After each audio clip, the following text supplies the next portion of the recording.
అమరజీవి Potti Sriramulu నివాళులర్పించిన RMP సంఘం. ఉత్తరాంధ్ర సామాజిక గ్రామీణ వైద్యుల సంఘం ఆధ్వర్యంలో అమరజీవి శ్రీ పొట్టి శ్రీరాములు జయంతిని పురస్కరించుకుని మధురవాడలో ఇన్విటేషన్ హోటల్లో అమరజీవి పొట్టి శ్రీరాములు చిత్రపటానికి పూలమాల వేసి నివాళులర్పించారు. ఈ సందర్భంగా వ్యవస్థాపక అధ్యక్షుడు జంగం జోషి మాట్లాడుతూ, శ్రీరాములు గారు ఆంధ్ర రాష్ట్ర అవతరణ సాధన కోసం ఆమరణ నిరాహార దీక్ష చేశారు.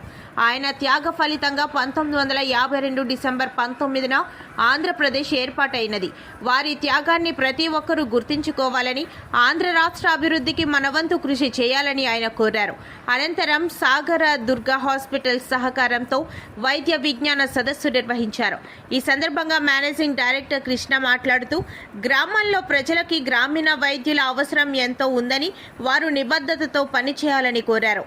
ఈ కార్యక్రమంలో ఉత్తరాంధ్ర గ్రామీణ వైద్యుల సంఘం సలహాదారులు కోన ప్రకాష్, సాగర దుర్గా హాస్పిటల్ మేనేజర్ రామకృష్ణ, మధురవాడ అధ్యక్షులు బిట్రా కిరణ్ కుమార్, ఏఎస్ నాయుడు, చక్రపాణి, రామకృష్ణ, చంద్రశేఖర్, సూర్యనారాయణ తదితరులు పాల్గొన్నారు.